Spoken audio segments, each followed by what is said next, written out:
Physical level, ये बात थी हमारी मेंटल लेवल की। अब हम फिजिकल लेवल पे इनपुट्स देखते हैं कि हम क्या ग्रहण करते हैं। अगर हम फिजिकल लेवल की बात करें तो हमारे जो इनपुट्स हैं, क्या हम देख रहे हैं, हियर, क्या हम सुन रहे हैं, क्या हम बात कर रहे हैं, एंड ईटिंग एंड ड्रिंकिंग। तो सबसे पहले बात करते हैं कि क्या हम देख रहे हैं।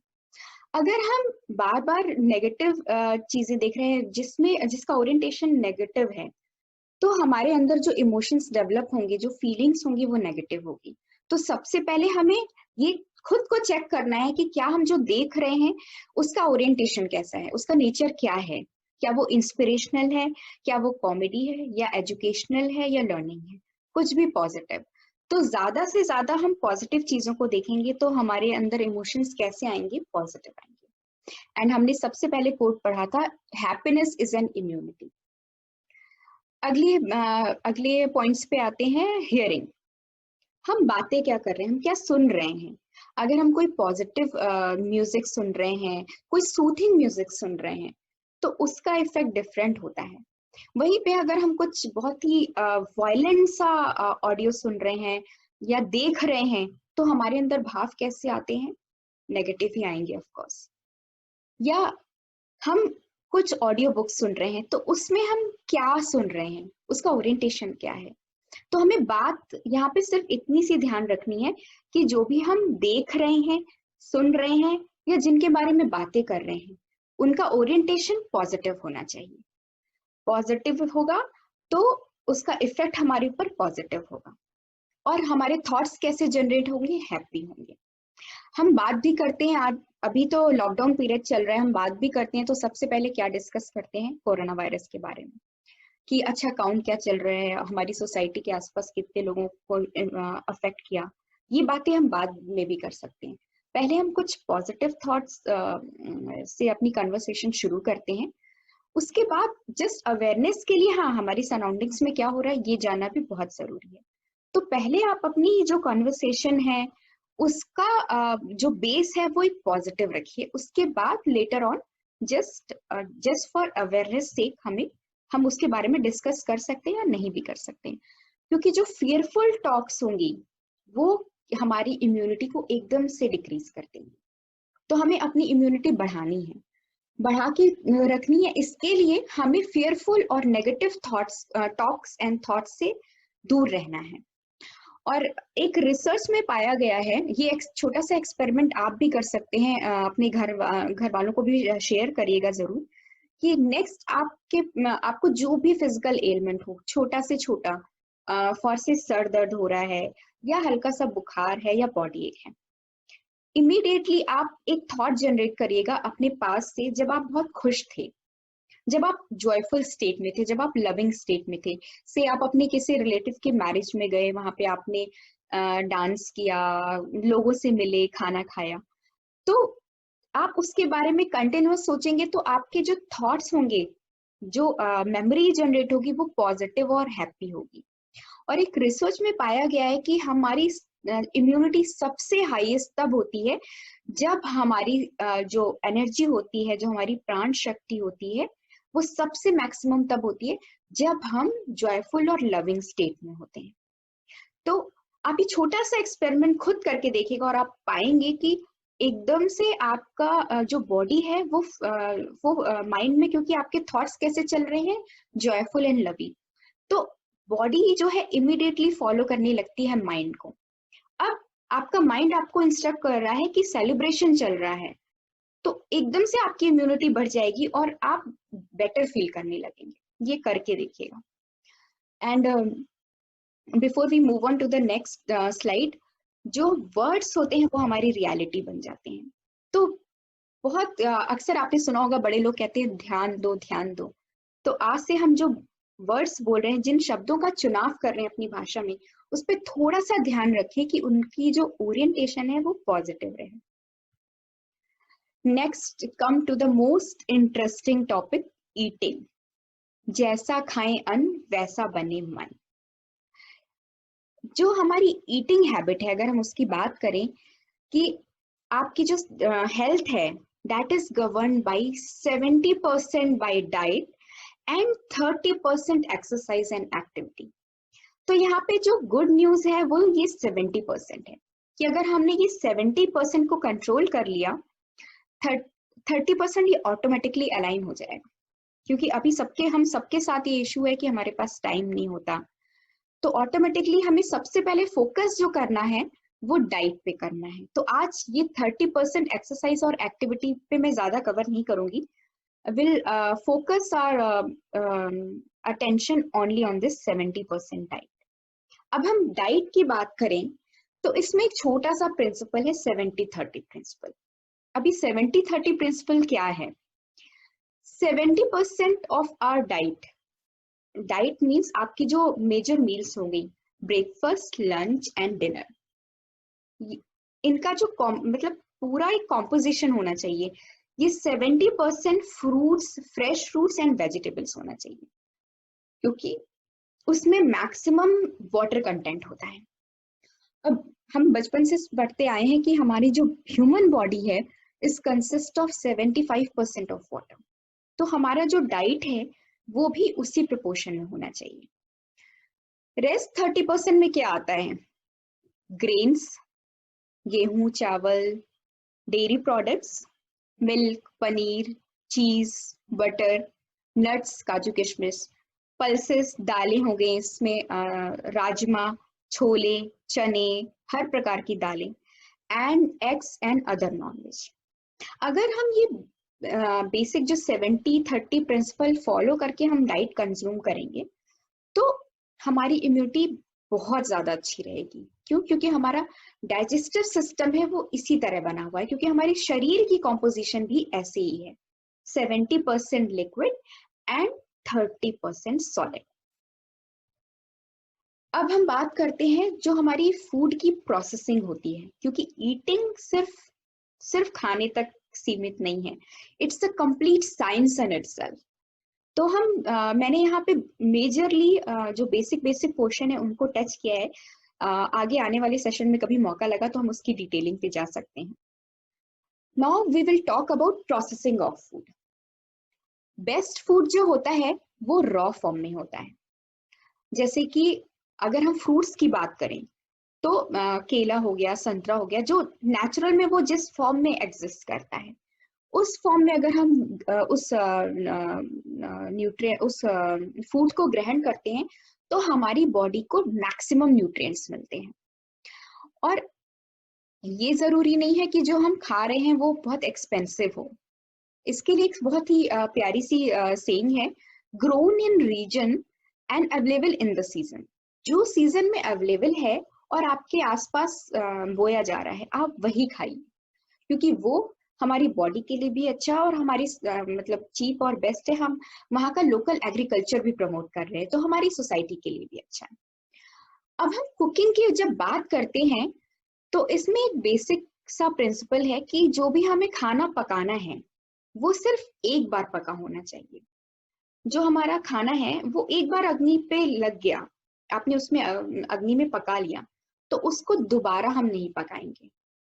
चाहे तो हम उससे, जैसे आलू हम लेते हैं, आलू को हमने बॉयल कर लिया तो वो एक लेवल हो गया अभी कंप्लीट, या फिर हमने सब्जियों को स्टीम कर लिया वो एक लेवल हो गया, या जैसे हम छौंक लगा के सब्जी फ्राई करते हैं वो एक लेवल हो गया, या फिर बेक या सौटे करते हैं। कुक करने के बाद एक बार हमने अपने आहार में अग्नि डाल दी, उसे पका लिया, तो वो सबसे बेस्ट होता है जब वो पकाने के 1 से 1.5 घंटे के बीच में खा लिया जाए और उसके पौष्टिक तत्व ठीक ठाक रहते हैं विद इन, अगर हम उसे कंज्यूम कर लेते हैं within 3 hours. Post 5 hours, जी हाँ ध्यान से सुनेगा, पोस्ट 5 आवर्स वो टॉक्सिक बन जाता है। अब हम ऐसा खाना खाते हैं जो कि 5 घंटे पहले पका हुआ है, तो वो खाना नहीं रह गया, वो सिर्फ एक स्टफ है, फूड स्टफ है जिसमें कोई न्यूट्रिएंट वैल्यू नहीं है। अब हम ऐसा खाना अगर हम खाएंगे तो हमारी बॉडी को न्यूट्रिएंट नहीं मिलेंगे। आप में से कितने ही लोग होते होंगे जिनको कभी थकान लगती होगी, या फिर प्रीमेच्योर ग्रेइंग की प्रॉब्लम है, या डिफरेंट हेल्थ इश्यूज हैं। तो हमें बेसिकली ध्यान ये देना है कि जो हम खाना कंज्यूम कर रहे हैं वो एक लेवल कुकिंग पे हो, एक बार पकाया गया हो, और उसको बार बार ना पकाया जाए, बार बार गर्म ना किया जाए, और बनते ही हम 1 से 1.5 घंटे के भीतर भीतर उसे खा। अब हमने जब हम मेंटल इनपुट्स की बात करें तो हमने हाईएस्ट फॉर्म ऑफ एनर्जी के जो वर्ड्स हैं, enlightened, peaceful, joyful and love, इनकी बात की थी। अब जब हम खाना पका रहे हैं तो हमें खाना पकाते हुए यही वर्ड्स के वाइब्रेशन अपने खाने में भी डाल देना है कि हम खाना किस इंटेंट से पका रहे हैं। आपने देखा होगा बचपन की मेमोरीज में कभी जब मम्मी घर में गरम रोटियां सेकती थी तो बड़े प्यार से बोलती थी कि बेटा एक रोटी और खा लो। वहीं दूसरी तरफ अगर हमारे घर में कोई कुक है या मेड है या कोई शेफ खाना बना रही है तो उसका सीधे सीधे होता है कि दीदी कितनी रोटियां सेकनी है। तो इंटेंट जो है बहुत ही डिफरेंस आ गया वहां पे। तो अगर हम खाने में वही वाइब्रेशन के साथ पकाते हैं तो वो खाना खाना ना रहकर एक मेडिसिनल फूड बन जाता है, और वो खाना हम अगर ग्रहण करेंगे विद द पॉजिटिव वाइब्रेशंस तो आप सोच लीजिए आपकी हेल्थ कहाँ जाने वाली है। इसके साथ क्या होता है कि हम खाना बनाते बनाते उस पॉजिटिव थॉट से खाना बना रहे हैं तो हमारा एक जो खाना है उसके साथ हमारा एक कनेक्शन स्टेब्लिश हो रहा है। तो ये बहुत जरूरी है कि हम उस कनेक्शन को अपने फायदे के लिए, अपने परिवार के फायदे के लिए जरूर बनाएं। और आप यकीन मानिए आज अभी लंच तो सबने कर ही लिया होगा, आज आप शाम को खाना बनाएं और सब लोग घर पर ही हैं, ये छोटा सा एक्सपेरिमेंट करके देखें कि जब आप खाना पका रहे हैं तो उसमें आप अपनी वाइब्रेशंस डाल दें, ये 4 पॉजिटिव वर्ड्स की। इसके साथ आपको आप चाहिए तो आप कोई भी पॉजिटिव एफर्मेशन और भी ऐड कर सकते हैं कि my family is healthy, happy and safe, और उसके बाद वो खाना कंज्यूम करके देखिए। हम लोग मंदिर में जाते हैं, हम प्रसाद ग्रहण करते हैं, हम जरा सा प्रसाद लेते हैं और चरणामृत लेते हैं, क्वांटिटी बहुत थोड़ी होती है, लेकिन वो ग्रहण करने के बाद हमारे अंदर जो भाव होते हैं वो कैसे आते हैं, बहुत ही सात्विक आते हैं। That is energy, energy field food. तो ऐसे ही हमें अपना खाना भी बनाना है, क्योंकि जो ये खाना है ये सिर्फ खाना नहीं है, it is fuel for the body, mind and soul. तो जैसे हम जब अपनी गाड़ी में भी पेट्रोल डालने जाते हैं पेट्रोल पंप्स में, तो उसमें हम बार बार पूछते हैं भैया अच्छे से पेट्रोल डालिएगा, उसमें कोई मिलावट ना हो, क्योंकि जितना अच्छा पेट्रोल होगा उतनी अच्छी हमारी एफिशिएंसी होगी, उतनी तेज अपनी गाड़ी दौड़ेगी। तो इस गाड़ी के लिए भी जो फ्यूल है वो हमारा फूड है, क्योंकि जो फूड है वो थोड़ी टाइम के बाद हमने ग्रहण कर लिया तो वो एक फूड नहीं रह जाएगा, वो हम बन जाएंगे, वो आंचल बन जाएगा, वो एक ह्यूमन बन जाएगा। Moving on to next. अब हम खाने की बात कर रहे हैं तो बहुत थोड़ी सी बात हम पानी पीने की भी कर लेते हैं। जैसे कि हमने अभी बात की थी कि 70% of our body constitute water. तो यहाँ पे मैंने चाय और कॉफी का जिक्र नहीं किया है, अभी सिर्फ हम पानी की बात करेंगे। उसके लिए हो सकता है ड्रिंकिंग पे हम एक सेपरेट सेशन ले लें। तो जब खाना इसकी बात आती है वाटर की, तो water is the best drink. अब ये जो रेशियो मैंने एक नॉर्मल दिया है, आपका डिपेंडिंग ऑन योर फिजियोलॉजी ये डिफर कर सकता है कि हमें daily 8 to 12 glasses of water consume करना है। अब आपको लगेगा कि ये काउंट मेंटेन करना, इसको मैनेज करना बहुत डिफिकल्ट होगा, बट ऐसा है नहीं। देखिए सिंपल सा मैंने यहाँ पे एक ब्रेक डाउन दिया है कि 2 ग्लास आपको हल्का सा गुनगुना पानी सुबह पीना है उठने के साथ, 1 ग्लास पानी आधे घंटे पहले पीना है खाने से। कि आप ब्रेकफास्ट अगर 8 बजे कर रहे हैं तो 7:30 बजे आपको 1 ग्लास पानी पी लेना है। लंच आप 1 बजे कर रहे हैं तो 12:30 बजे आपको 1 ग्लास पानी लेना है। और 1 ग्लास पानी आप जब नहा के आते हैं बाहर तो 1 ग्लास पानी आपको तब ले लेना। तो ये मोटा मोटा जो है 6 ग्लास का पानी आपका तो कंज्यूम हो जाएगा। बाकी बीच में आपको जब भी प्यास लगे आप पानी पीते रहिए, ये मत सोचिए कि अभी पीना चाहिए कि नहीं पीना चाहिए, अब होठ बिल्कुल सूख रहा है तभी पीऊं। कई बार होता है हम लोग किसी एक्टिविटी में इन्वॉल्व होते हैं और हम भूल जाते हैं पानी पीना, तो प्लीज ये मत करिए, थोड़े थोड़े इंटरवल्स पे चेक करते रहिए। और हमने अभी एक बहुत छोटा सा एक्सपेरिमेंट किया था, जिसमें हमने एक ग्लास ऑफ वाटर कंज्यूम करने से पहले इसमें वाइब्रेशंस डाले थे, और इसमें टाइम कितना लिखा, जस्ट 10 सेकेंड्स। तो जब भी पानी पीजिए उससे 10 सेकेंड टाइम निकाल के पहले आप ये वाइब्रेशंस बोलिए, खुद को बोल सकते हैं, मन में बोलिए। और अब तक आप सबने वो इमेज अपने माइंड में बना ही ली होगी, एनलाइटमेंट के लिए क्या है, एंड पीसफुल के लिए क्या है, जॉयफुल के लिए क्या है, और लव के लिए क्या है। तो बस उस ये पानी पीने से पहले उनको एक बार रिफ्रेश करिए, और जस्ट 10 सेकेंड, एंड उसके बाद ये पानी पीजिए। ये पानी वाटर की तरह वर्क करेगा, इट विल डू मिरेकल्स।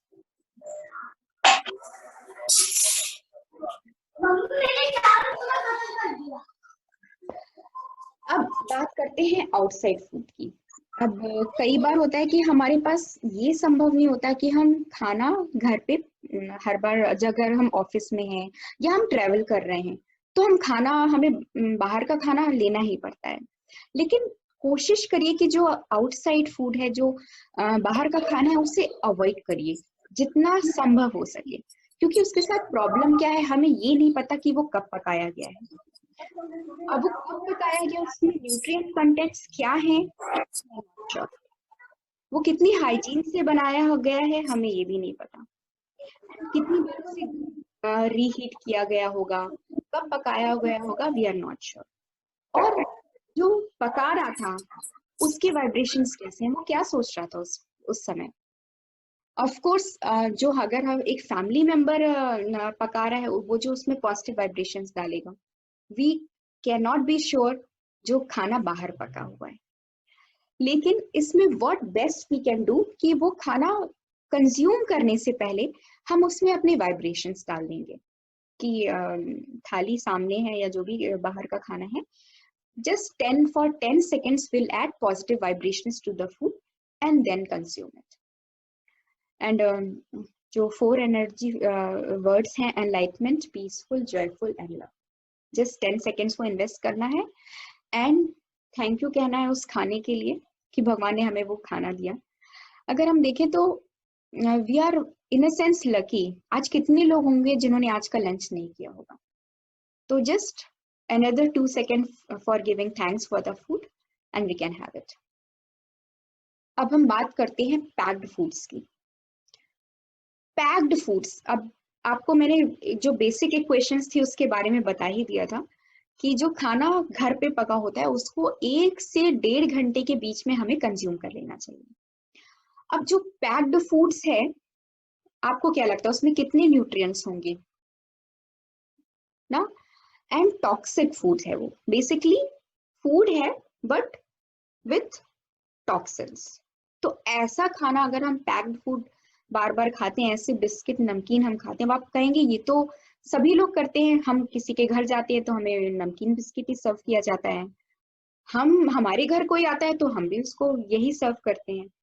तो यहाँ पे ध्यान देने वाली बात ये है कि गाड़ियां लेफ्ट टू राइट जा रही हैं, सारी गाड़ियां लेफ्ट टू राइट जा रही हैं। अब आपसे बोला जा रहा है कि आप राइट टू लेफ्ट चलिए, तो लगेगा आपको कि शायद मैं गलत दिशा में जा रहा हूँ, लेकिन यहाँ पे मैं आपसे रिक्वेस्ट करूंगी कि इसको प्रैक्टिस करके देखिए, इसको फॉलो करके कुछ दिन देखिए, आपको खुद ही रिजल्ट मिल जाएगा और आपको पता चल जाएगा कि आपकी डेस्टिनेशन क्या है।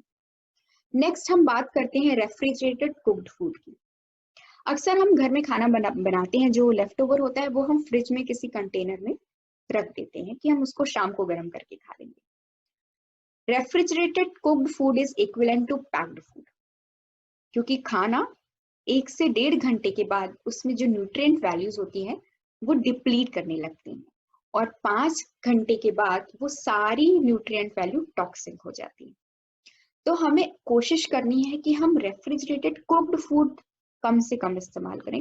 रेफ्रिजरेटर को आप अपनी हरी सब्जियां, जो ग्रीन वेजिटेबल्स हैं, फ्रूट्स हैं, उनको स्टोर करने के लिए रखिए, ना कि कुक्ड फूड को स्टोर करने के लिए।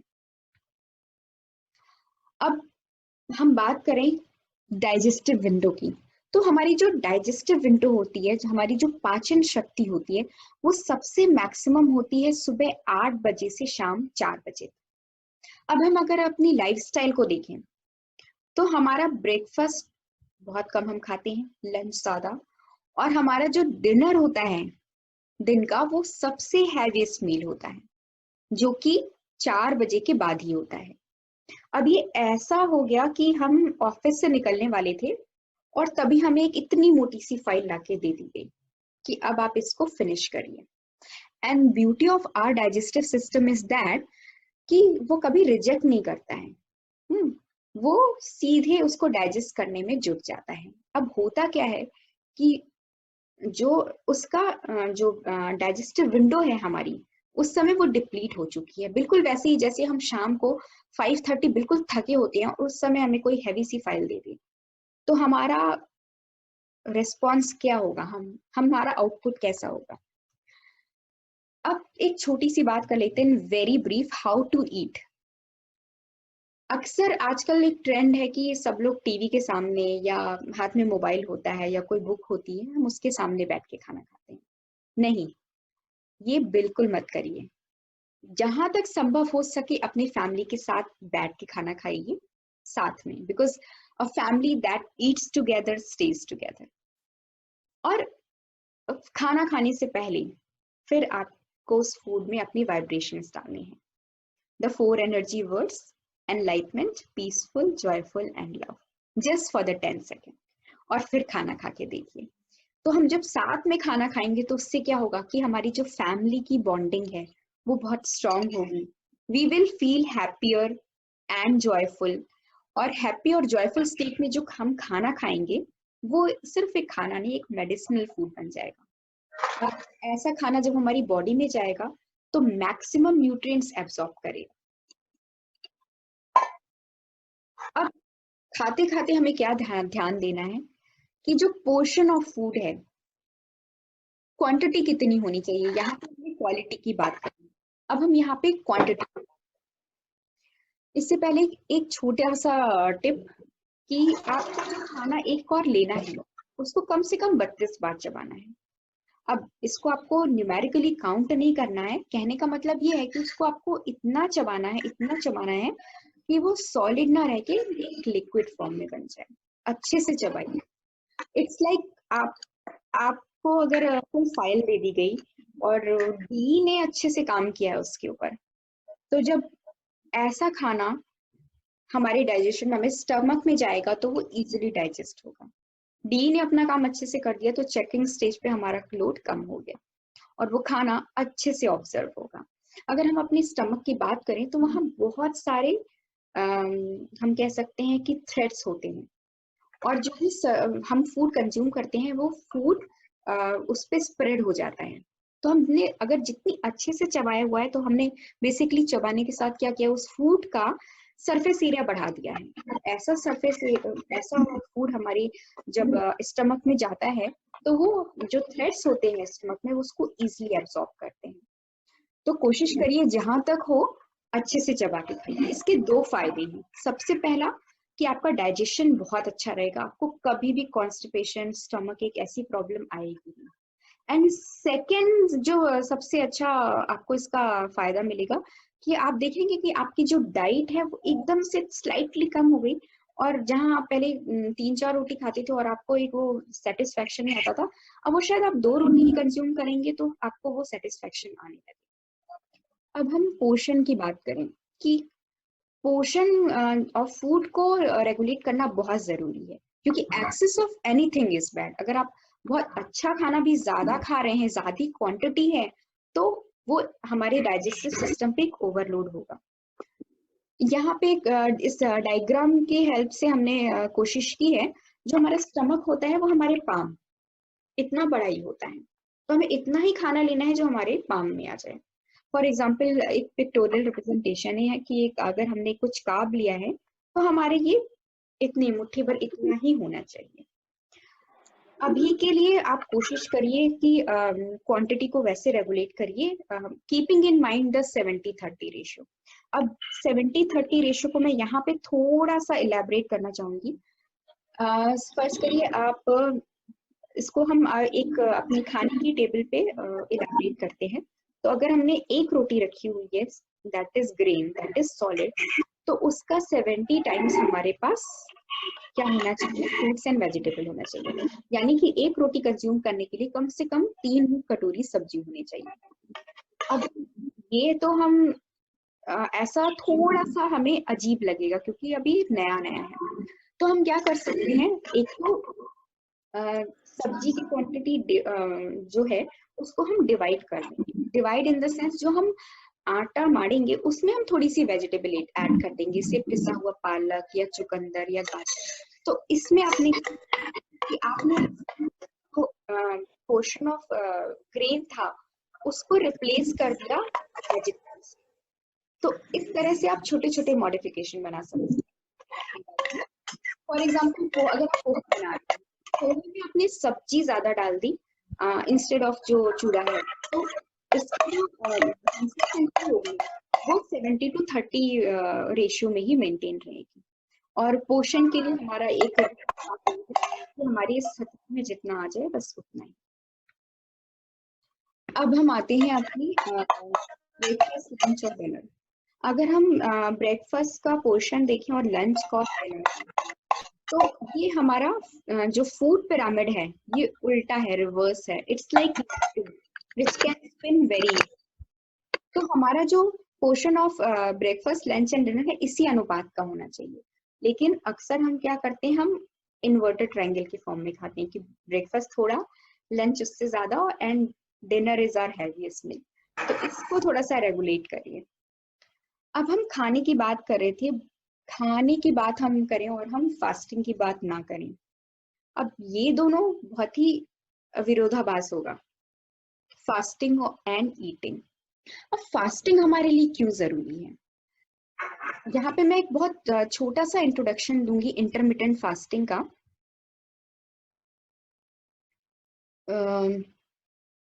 इंटरमिटेंट फास्टिंग की जब बात आती है तो ये हमें डेली करना है। एक फास्ट होता है जो हम फेस्टिव सीजन, जैसे आज नवमी थी, नवरात्र हुए, वो होती है। ये फास्टिंग हम डेली कर रहे हैं। अब इसे कैसे करना है इसको समझते हैं छोटे से एग्जाम्पल के तौर पे।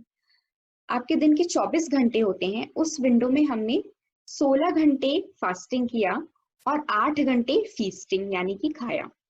अब होगा क्या, आपने अगर हम अपना जो फीडिंग, जो फीस्टिंग इंटरवल है इसकी बात करें, ये अगर हमारा 10 से मॉर्निंग में 10 ओ क्लॉक से शाम को 6 बजे तक था, तो लास्ट आपने अपना डिनर 6 बजे कर लिया। उसके बाद 16 घंटे बाद आपने अपना नेक्स्ट मील लिया। तो फास्टिंग इसलिए जरूरी है क्योंकि जो हमारा डाइजेस्टिव सिस्टम है वो किसी भी चीज को निगेट नहीं करेगा। जो भी हम इनटेक करेंगे उसको सबसे पहले वो डाइजेस्ट करता है, और एक बार डाइजेशन पूरा हो जाता है उसके बाद हमारी बॉडी जो है और भी एक्टिविटीज करती है। वो क्या एक्टिविटीज करती हैं, repair of the cells, rebuilding and regrowth. और उसी समय हमारे जो भी जो बॉडी के लाइक रिपेयर फंक्शंस होते हैं वो कैरीड आउट होते हैं। तो सबसे पहले हमें जो अपना जो सिस्टम है, अपनी प्राण शक्ति को स्ट्रेंथन करना है। इसीलिए कहा गया कि जो डिनर है वो हमारा सबसे लाइट होना चाहिए, ताकि जो हमारी प्राण शक्ति है वो सबसे पहले अपना डाइजेशन का काम खत्म कर पाए और उसके बाद वो अदर एक्टिविटीज स्टार्ट कर पाए, से रिपेयर, रीग्रोथ एंड रीबिल्डिंग। अब ये जो टाइम है, इसी टाइम में ये जो खाना अच्छे से डाइजेस्ट हो जाएगा तो यही हमारी बॉडी से फ्लश आउट होगा। अगर हम उसको वो विंडो नहीं देते हैं तो होता क्या है कि जो खाना हमने खाया था और उसी के ऊपर हमने दूसरा मील ग्रहण कर लिया, तो हुआ क्या, वो अनडाइजेस्टेड फूड हमारी बॉडी में रॉट करता है, which over the time gets converted into toxins. और वो टॉक्सिन्स हमारी बॉडी में एक्यूमुलेट होंगे तो क्या होगा, अगर हम देखें कि एक साफ सुथरी जगह है और एक जगह कुछ गंदगी है, तो जो भी मक्खी मच्छर हैं वो कहाँ आएंगे, ऑफ कोर्स उस गंदी जगह पे आएंगे। तो हमें कोशिश करना है कि हमारा जो ट्रैक है वो एकदम गट क्लीन रहे। जब क्लीन रहेगा तो कोई भी बैक्टीरिया, वायरस, कोई भी तरह की बीमारी वहां पे अपना घर नहीं बना पाएगी। तो फास्टिंग से हम क्या कर रहे हैं, बेसिकली हम अंडरलोड कर रहे हैं अपने डाइजेस्टिव सिस्टम को, सो दैट जो हमारी बॉडी के वाइटल फंक्शंस हैं लाइक रिपेयर रीबिल्ड, वो अच्छे से हो पाए। और एक बार वो अच्छे से हो जाएंगे तो हमारी इम्यूनिटी को एक बूस्ट मिलेगा। मूविंग ऑन टू नेक्स्ट, अब एक छोटी सी बात कर लेते हैं स्लीप के लिए, जो कि हमें लगता है कि is not that vital, the most neglected part of our daily routine. अच्छा, जब हम सोते हैं तभी जो हम बात कर रहे थे, हमारी जो वाइटल फंक्शंस होते हैं बॉडी के, like repair, rebuild, regrowth, building new sales, restoration, वो तभी होता है। और एक अध्ययन में पाया गया है कि अगर हमारी जो नींद होती है वो 5 घंटे से कम होती है, तो हमारी बॉडी में जो टॉक्सिन्स का एक्यूमुलेशन होता है that is up to 70%, which is very high. अब जो डिजायरेबल ड्यूरेशन है हमारा नींद का, वो 7 से 8 घंटे का होता है। 7 से 8 घंटे की नींद आप अगर अच्छे से ले रहे हैं तो आपकी जो टॉक्सिन्स होंगे वो बॉडी से इजीली फ्लश आउट हो जाएंगे, और टॉक्सिन्स बॉडी में नहीं रहेंगे, बॉडी क्लीन रहेगी, तो हमारी इम्यूनिटी को एकदम से बूस्ट मिलेगा। अब करना क्या है, आपके बहुत सारे लोगों की प्रॉब्लम होगी कि नींद उतनी साउंड नहीं आती है, या हम सुबह उठते हैं तो जैसे अलार्म बजता है हम स्नूज बटन दबा देते हैं। तो क्या करना है जिससे आपको बहुत साउंड स्लीप आए, एन आवर बिफोर स्लीप। ये ऐसा होता है कि कुछ थॉट्स होते हैं कॉन्शियस सबकॉन्शियस माइंड में चलते रहते हैं। हमने 9 बजे एक फाइल खोली, 10 बजे दूसरी खोली, 11 बजे दूसरी खोली, ऐसे करते करते multiple files in form of thoughts खुली हुई है। हमारा ह्यूमन माइंड जो बहुत ही अमेजिंग है। A mind is capable of generating 80 to 90,000 of thoughts per day. अब इतनी सारी फाइल्स खुली हुई हैं, हमने उनको बंद नहीं किया है, तो होगा क्या, वही थॉट्स हमारे दिमाग में घूमते रहते हैं और हमें डिस्टर्ब करते रहते हैं, जिसकी वजह से हमारी नींद साउंड नहीं होती है, स्लीप साउंड नहीं आती है। तो इसके लिए बहुत शॉर्ट में मैं बताऊंगी कि हमें करना क्या है। सबसे पहले, सोने से पहले पूरे दिन में आप जिन जिन लोगों के संपर्क में आए उनको धन्यवाद देना है। किसी ने आपके लिए कुछ अच्छा किया तो उनको धन्यवाद देना है, अपने घर वालों को धन्यवाद देना है, जो भी आप बेस्ट कंफर्टेबल हो आप उन्हें 5 लोगों को धन्यवाद दीजिए मन ही मन में। इसके बाद don't forget the 4 energy words, enlightenment, peaceful, Joy and love. ये बोलने के बाद आप सो जाइए। अब होगा क्या इस छोटी सी एक्टिविटी से कि आपको क्या करना है, नेगेटिव थॉट्स को आप अवॉइड, आप बार बार सोचेंगे तो वो आते रहेंगे, आपकी वरीज आती रहेंगी, we have to replace it with the positive thoughts. तो हमने सबको एक ग्रेटिट्यूड की भावना से थैंक यू बोला, और इन 4 वर्ड्स को अपने मन में of course with the object mapping बोला, तो क्या होगा, आपका ओरिएंटेशन एकदम से पॉजिटिव हो जाएगा। और उसके बाद आप सोएंगे, और जब आप सुबह उठेंगे, सुबह उठ के भी हम आगे देखेंगे कि first thing in the morning हमें क्या करना है। हमें अपनी दिन की शुरुआत इन्हीं 4 पॉजिटिव वर्ड से करनी है with the attitude of gratitude. तो क्या होगा, जब हमारा फोन हैंग कर जाता है तो हम क्या करते हैं, हम रीस्टार्ट कर देते हैं, लेकिन जो हमारा माइंड है वो कंटिन्यूअसली चलता ही जा रहा है, चलता ही जा रहा है। तो it is like a restart of your mind. तो ये रीस्टार्ट बहुत जरूरी है, जिससे कि आप जब सुबह उठेंगे you will feel energetic, rejuvenated, और आपका दिन